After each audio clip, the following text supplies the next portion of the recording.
Hi മക്കളെ, SSLC കെമിസ്ട്രിയിൽ കഴിഞ്ഞ ഓണം എക്സാമിന് 4 മാർക്സിന് അവസാന പാർട്ടിൽ ചോദിച്ച ഒരു ചോദ്യം നമ്മൾ ഡിസ്കസ് ചെയ്യാണ്.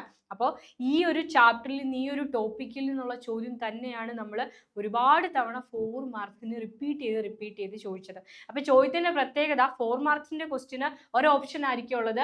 ആ ഓപ്ഷനും സെയിം ചാപ്റ്ററിൽ നിന്ന് തന്നെയാണ് വരിക എന്നുള്ളതാണ് നിങ്ങൾ ശ്രദ്ധിക്കേണ്ടത്. സോ ഒരു പോർഷനും ഒരു ചാപ്റ്ററും സ്കിപ്പ് ചെയ്യാതെ പഠിക്കുക. സോ ആ ചോദ്യം ഏതാണെന്ന് നമുക്ക് നോക്കാം. The molecular formula of a compound is C4H10O. ഒരു കോമ്പൗണ്ടിന്റെ ഒരു സംയുക്തത്തിന്റെ തന്മാത്രാവാക്യം തന്മാത്രാവാക്യം തന്നിരിക്കുകയാണ് C4H10O. Okay, C4H10O. ചോദ്യം എന്താണെന്ന് നോക്കാം. ക്വസ്റ്റ്യൻ ഇതാണ്: Which are the families of organic compounds having this molecular formula? ഈ തന്മാത്രാവാക്യമുള്ള ഓർഗാനിക് സംയുക്തങ്ങളുടെ കുടുംബങ്ങൾ ഏതെല്ലാം എന്നാണ് ചോദ്യം. അപ്പൊ നിങ്ങൾ നോക്കിയേ, കാർബൺ ആറ്റങ്ങൾ 4 ആണ്, ഹൈഡ്രജൻ ആറ്റങ്ങൾ 10 ആണ്. വിച്ച് മീൻസ് 4ന്റെ ഡബിൾ എത്രയാണ്? 4ന്റെ ഇരട്ടി എത്രയാ? 4ന്റെ ഇരട്ടി ഡബിൾ എന്ന് പറയുന്നത് 8 ആണ്. ആ 8നോട് 2 കൂടി ആഡ് ചെയ്താൽ 2 പ്ലസ് ചെയ്താൽ we get 10 അല്ലേ? അപ്പോൾ കാർബൺ ആറ്റങ്ങളുടെ എണ്ണത്തിന്റെ ഡബിൾ, ആ ഡബിളിനോട് ഇരട്ടിയോട് നമ്മൾ 2 കൂട്ടിയപ്പോൾ നമുക്ക് എന്ത് കിട്ടി? നമ്പർ ഓഫ് ഹൈഡ്രജൻ ആറ്റംസ് കിട്ടി. ആൻഡ് ഒരു ഓക്സിജൻ ആറ്റവും ഇതിൽ പ്രസന്റ് ആണ്. ശ്രദ്ധിച്ചു കേട്ടോ, CnH2n+2O ഇങ്ങനെയാണ് വരുന്നത്. ജനറൽ ഫോർമുല ഇങ്ങനെയാണെങ്കിൽ ആ ഒരു കോമ്പൗണ്ട് 2 ഫാമിലി ആകാനാണ് സാധ്യത. ഒന്നെങ്കിൽ it may be an alcohol or an ether. ഒന്നെങ്കിൽ ഇതൊരു ആൽക്കഹോൾ ആയിരിക്കും, അല്ലെങ്കിൽ ഇത് എന്തായിരിക്കും കുഞ്ഞുങ്ങളെ?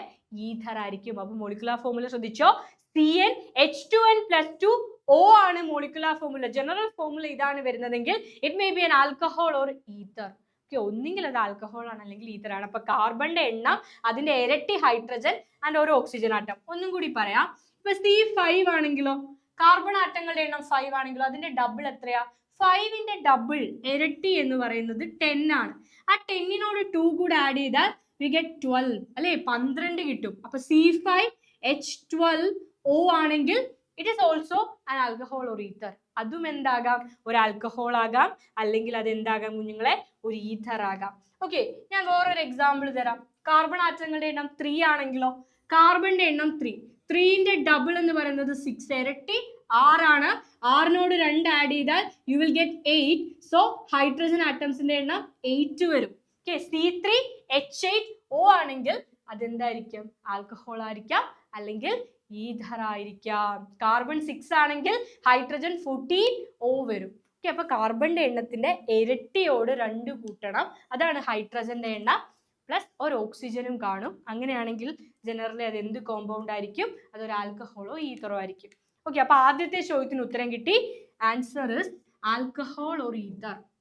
എന്താണ് ആൻസർ? അത് ആൽക്കഹോൾ ആകാം, അല്ലെങ്കിൽ it may be an ether family ആകാം. 2 ഫാമിലി ആകാനാണ് സാധ്യത. Next question is write a structural formula of A pair of functional isomers having this molecular formula. ഇതേ തന്മാത്രാവാക്യമുള്ള ഒരു ജോഡി ഫങ്ഷണൽ ഐസോമറുകളുടെ ഘടനാവാക്യങ്ങൾ എഴുതുക. അപ്പൊ ഇതേപോലെ കുറച്ച് ടഫ് ആയിട്ടുള്ള ക്വസ്റ്റ്യൻസ് ആണ് നമ്മളോട് ചോദിക്കുക. മോളിക്കുലാർ ഫോർമുല എന്താണ്? Molecular formula C4H10O. C4H10O. Okay, ഇതാണ് മോളിക്കുലാർ ഫോർമുല. 4 കാർബൺ ആറ്റങ്ങൾ, 10 ഹൈഡ്രജൻ ആറ്റങ്ങൾ, ഒരു ഓക്സിജൻ ആറ്റവുമാണ് ഈ കോമ്പൗണ്ടിൽ പ്രസന്റ് ആയിരിക്കുന്നത്. മക്കൾ ശ്രദ്ധിച്ചു കേട്ടോ, എങ്ങനെയാണ് നമ്മൾ ഇത് എഴുതാൻ പോകുന്നത് ശ്രദ്ധിച്ചു കേട്ടോ. അപ്പൊ ആദ്യം നമ്മൾ ഇതിനെ, ഇതേത് ആൽക്കഹോൾ ആണ്? ഇതേ മോളിക്കുലാർ ഫോർമുലയുള്ള ആൽക്കഹോളും ഉണ്ട്, ഈഥറും ഉണ്ട്. ആൽക്കഹോളും ഉണ്ട്, ഈഥറും ഉണ്ട്. അപ്പൊ നമുക്ക് ആദ്യം ആൽക്കഹോൾ എഴുതാം. ആൽക്കഹോളിന്റെ പ്രത്യേകത എന്താ? ആൽക്കഹോളിന്റെ ഫങ്ഷണൽ ഗ്രൂപ്പ് OH ആണ്. ആൽക്കഹോളുകളുടെ ഉള്ളിൽ വരുന്ന ഫങ്ഷണൽ ഗ്രൂപ്പ് OH. അപ്പൊ OH ഫങ്ഷണൽ ഗ്രൂപ്പ് കണ്ടാൽ it's an alcohol. So 4 carbon ആറ്റങ്ങൾ ഉള്ളതും ഒരു OH ഗ്രൂപ്പും ഉള്ള ഒരു കോമ്പൗണ്ട് അങ്ങോട്ട് വരച്ചു വെക്കുക. അത്ര 4 കാർബൺ ആറ്റം. 1, 2, 3, 4 carbon atom. ഏതെങ്കിലും ഒരു കാർബൺ ആറ്റത്തിൽ മക്കള് OH ഫങ്ഷണൽ ഗ്രൂപ്പിനെ എഴുതണം. OH എന്ന് പറയുന്നത് ആൽക്കഹോളുകളുടെ ഫങ്ഷണൽ ഗ്രൂപ്പാ. സോ 4 കാർബൺ വരച്ചു. ഏതെങ്കിലും ഒരു കാർബണിലോ, ഒന്നാമത്തെ കാർബണിലോ രണ്ടാമത്തെ കാർബണിലോ ഒക്കെ നിങ്ങൾ ഒരു OH അങ്ങോട്ട് വരച്ചു വെക്കുക. ഇനി ഹൈഡ്രജന്റെ വാലൻസി സാറ്റിസ്ഫൈ ചെയ്തോ, കാർബണിന്റെ വാലൻസി, ഹൈഡ്രജനെ ഫില്ല് ചെയ്തോ. ഈ കാർബണ് ചുറ്റും ഒരു ബോണ്ട് ആണുള്ളത് അല്ലെ, ഒരു വരയാണുള്ളത്. കാർബണ് ചുറ്റും 4 വരകളാണ് വേണ്ടത്. 1 2 3 4. Valency of carbon is 4. കാർബണിന്റെ വാലൻസി 4. അപ്പൊ ഈ കാർബണ് ചുറ്റും ഓൾറെഡി ഒരു ബോണ്ട് ഉണ്ട്. അപ്പൊ ഈ ബോണ്ട് പോയി. ഇനി എത്ര ഹൈഡ്രജൻ വരാം? 1 2 3 ഹൈഡ്രജൻ ആറ്റങ്ങൾക്ക് വരാം. So CH3 CH3 CH2 CH2 CH2 OH. ആദ്യത്തെ കോമ്പൗണ്ട് കിട്ടിയേ, ഫസ്റ്റ് സംയുക്തം കിട്ടിയേ. മോളിക്കുലാർ ഫോർമുല ശരിയാണോ നോക്കിയേ. 1 2 3 4 കാർബൺ ആറ്റം. എത്ര ഓക്സിജൻ ആറ്റം? ഒരു ഓക്സിജൻ ആറ്റം. 3 2 5 2 7 7 3 10 hydrogen atom. അപ്പൊ C4H10O എന്ന് പറയുന്ന മോളിക്കുലാർ ഫോർമുലയുള്ള, ഇതിന്റെ മോളിക്കുലാർ ഫോർമുല എന്താ? C4H10O മോളിക്കുലാർ ഫോർമുലയുള്ള ഒരു ആൽക്കഹോൾ നമ്മൾ വരച്ചു. റെഡി? ഈ ആൽക്കഹോളിന്റെ ഫങ്ഷണൽ ഐസോമറിനെ എഴുതണം. മക്കളെ, ഫങ്ഷണൽ ഐസോമറിന്റെ പ്രത്യേകത എന്താ? 2 ഫങ്ഷണൽ ഐസോമറുകൾ എടുത്താൽ അവർക്ക് ഒരേ മോളിക്കുലാർ ഫോർമുല ആയിരിക്കും, പക്ഷേ ഡിഫറെന്റ് ഫങ്ഷണൽ ഗ്രൂപ്പ് ആയിരിക്കും. അതായത് ഇവിടുത്തെ ഫങ്ഷണൽ ഗ്രൂപ്പ് OH ആ. ഇതിന്റെ ഫങ്ഷണൽ ഐസോമർ എഴുതാൻ പറഞ്ഞാൽ ഇതേ കാർബൺ ആറ്റങ്ങളുള്ള ഒരു ഈഥർ ആണ് മക്കൾ വരയ്ക്കേണ്ടത്. ഓക്കെ, ഞാൻ പറഞ്ഞുതരാം, ഒരു ട്രിക്ക് പറഞ്ഞുതരാം. എപ്പോൾ നിങ്ങൾ ആൽക്കഹോൾ കണ്ടാലും ഒരു ആൽക്കഹോളിന്റെ ഫങ്ഷണൽ ഐസോമർ ഒരു ഈഥർ ആയിരിക്കും എന്ന് ഓർത്തു വയ്ക്കാം. ഒരു ഈഥർ കണ്ടാൽ അതിന്റെ ഫങ്ഷണൽ ഐസോമർ എപ്പോഴും ഒരു ആൽക്കഹോൾ ആയിരിക്കും. ഇനി ഒരു ആസിഡ് തന്നാൽ, ഒരു ആസിഡ് അല്ല ആൽഡിഹൈഡ് നമുക്ക് തരാം. ആസിഡ് തൽക്കാലം നിങ്ങൾക്കില്ല കേട്ടോ, ഈ വർഷമില്ല. ഒരു ആൽഡിഹൈഡ് തന്നാൽ അതിന്റെ ഫങ്ഷണൽ ഐസോമർ എപ്പോഴും ഒരു കീറ്റോൺ ആയിരിക്കും. ഓക്കെ, ആൽഡിഹൈഡ് ആസിഡ് നമുക്ക് പഠിക്കാനില്ല എന്നല്ല, ഫങ്ഷണൽ ഐസോമറിന്റെ കാര്യമാണ് പറഞ്ഞത്. ഓക്കെ, അപ്പോൾ ഒരു ആൽക്കഹോൾ തന്നാൽ നമ്മുടെ ഫങ്ഷണൽ ഐസോമർ ആയിട്ട് വരിക ഈഥർ ആയിരിക്കും. ഒരു ആൽഡിഹൈഡ് തന്നാൽ എപ്പോഴും അതിന്റെ ഫങ്ഷണൽ ഐസോമർ ഒരു കീറ്റോൺ ആയിരിക്കും. കീറ്റോൺ തന്നാൽ ആൽഡിഹൈഡ്, ഈഥർ തന്നാൽ ആൽക്കഹോൾ, ആൽക്കഹോൾ തന്നാൽ ഈഥർ, ഈഥർ കീറ്റോൺ തന്നാൽ ആൽഡിഹൈഡ്. ഇങ്ങനെ തിരിച്ചും മറിച്ചും അങ്ങോട്ടും ഇങ്ങോട്ടേക്കും വരും. ഇവരാണ് ഫങ്ഷണൽ ഐസോമറുകളിൽ എപ്പോഴും പെയർ ആയിട്ട് വരിക.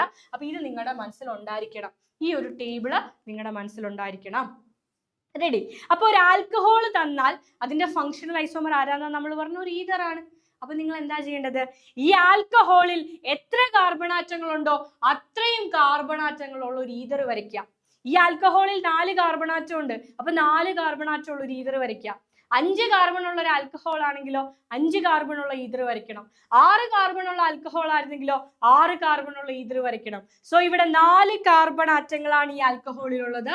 അപ്പൊ ഞാൻ 4 കാർബൺ ആറ്റങ്ങളുള്ള ഒരു ഈഥർ വരയ്ക്കാൻ പോവാണ് കുഞ്ഞുങ്ങളെ. ഈഥറിന്റെ പ്രത്യേകത എന്താ? ഈഥറിൽ ആദ്യം ഒരു ഈഥർ ലിങ്കേജ് വരയ്ക്കണം. എന്താ ഈഥർ ലിങ്കേജ്? ഒരു ഓക്സിജൻ വരച്ച അപ്പുറത്തും ഇപ്പുറത്തും ഓരോ ബോണ്ട്, ഓരോ വര ഇട്ടാൽ ഈഥർ ലിങ്കേജ് ആയി. അപ്പൊ ഒരു ഓക്സിജൻ വരയ്ക്കാം, അതിന്റെ അപ്പുറത്തും ഇപ്പുറത്തും ഓരോ വര ഇടുക, ഓരോ ബോണ്ട് ഇടുക.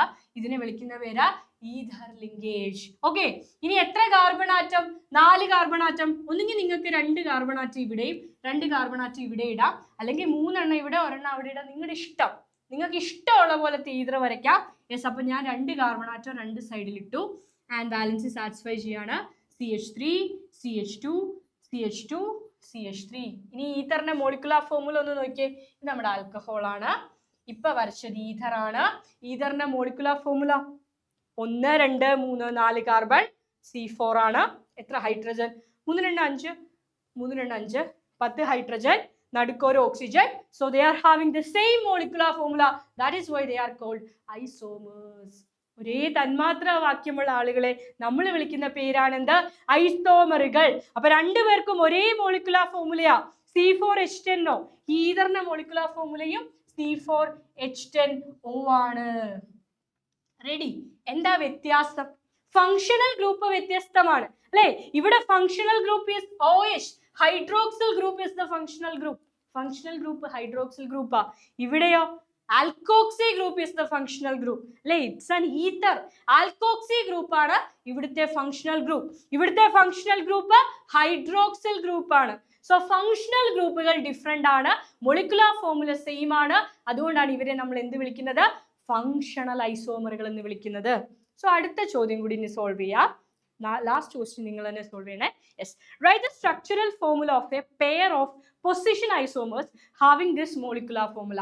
ഇതേ മോളിക്കുലാർ ഫോർമുലയുള്ള ഒരു പെയർ ആരെ എഴുതണം? പൊസിഷൻ ഐസോമറുകളെ എഴുതണം. ഓക്കെ, പൊസിഷൻ ഐസോമർ ശ്രദ്ധിച്ചോ, വളരെ ഈസിയാണ്, ഭയങ്കര ഈസിയാണ്. പൊസിഷൻ ഐസോമർ, ഞാൻ ഇതിന്റെ പൊസിഷൻ ഐസോമറിനെ എഴുതാൻ പോവാ. ഈ ആൽക്കഹോളിന്റെ പ്രത്യേകത എന്താ മക്കളെ? എത്രാമത്തെ കാർബൺ ആറ്റത്തിലാണ് OH വന്നിരിക്കുന്നത്? എത്രാമത്തെ കാർബണില?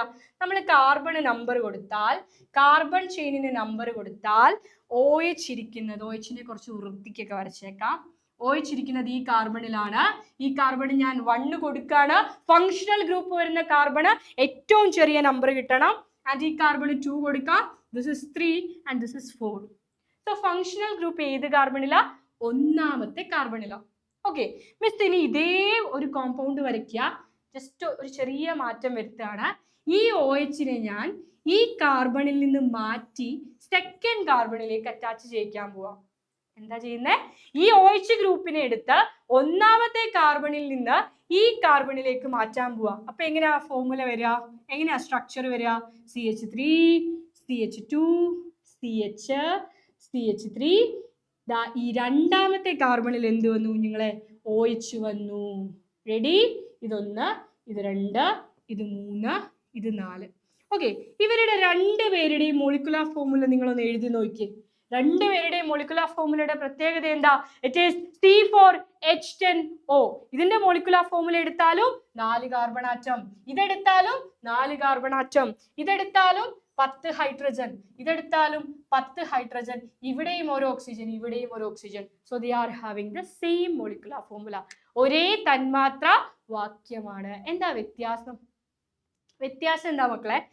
ഈ കോമ്പൗണ്ടിൽ OH ഒന്നാമത്തെ കാർബണിലായിരിക്കുന്നത്. ഇതിന്റെ പൊസിഷൻ, സ്ഥാനം എന്ന് പറയുന്നത് ഫസ്റ്റ് കാർബണില. ഈ കോമ്പൗണ്ടിലോ OH ഇരിക്കുന്നത് സെക്കൻഡ് കാർബൺ ആറ്റത്തിലാ, അല്ലെ? രണ്ടാമത്തെ കാർബൺ ആറ്റത്തിലാ. സോ അവർക്ക് ഒരേ മോളിക്കുലാർ ഫോർമുലയാണ്, ഒരേ ഫങ്ഷണൽ ഗ്രൂപ്പാണ്. രണ്ടും ആൽക്കഹോളുകളാ. ഇതിലും OH, ഇതിലും OH, ഇതും ആൽക്കഹോള്, ഇതും ആൽക്കഹോള്. പക്ഷെ വ്യത്യാസം എന്താ? ഫങ്ഷണൽ ഗ്രൂപ്പിന്റെ പൊസിഷൻ, സ്ഥാനം മാറി. ഒന്നാമത്തെ കാർബണിൽ നിന്ന് രണ്ടാമത്തെ കാർബണിൽ പോയിരുന്നു. ഒരു കസേരയിൽ നിന്ന് എടുത്ത് എണീറ്റ് അടുത്ത കസേരയിൽ പോയിരിക്കുന്ന പോലെ ഈ കാർബണിൽ നിന്ന് എണീറ്റ് ഈ കാർബണിൽ പോയിരുന്നപ്പോൾ നമുക്ക് എന്ത് കിട്ടി? പൊസിഷൻ ഐസോമർ കിട്ടി. എന്ത് കിട്ടി? പൊസിഷൻ ഐസോമർ കിട്ടി. സോ ഒരു പൊസിഷൻ ഐസോമറിൽ ഫങ്ഷണൽ ഗ്രൂപ്പിന്റെ പൊസിഷൻ ആണ് വ്യത്യാസം, സ്ഥാനമാണ് വ്യത്യാസം. ഇവിടെ ഒന്നാമത്തെ കാർബണിലിരുന്നു, ഇവിടെ രണ്ടാമത്തെ കാർബണിലിരുന്നു. ക്ലിയർ ആണോ? അപ്പൊ ഇവരെ വിളിക്കുന്ന പേരാണ് പൊസിഷൻ ഐസോമറുകൾ. സോ ലാസ്റ്റ് ക്വസ്റ്റ്യൻ ഞാൻ തരാം, അത് നിങ്ങൾ തന്നെ ഒന്ന് സോൾവ് ചെയ്യാം. Write the structural formula of a pair of metamers having this molecular formula. ഇതേ മോളിക്കുലാർ ഫോർമുലയുള്ള C4H10O ഉള്ള ഒരു കോമ്പൗണ്ടിന്റെ ഒരു മെറ്റാമർ പെയറുകളെ എഴുതാനാണ് പറഞ്ഞിരിക്കുന്നത്. സോ ഒന്ന് ട്രൈ ചെയ്യാം. നമുക്ക് നെക്സ്റ്റ് ക്ലാസ്സിൽ മീറ്റ് ചെയ്യാം. Bye bye.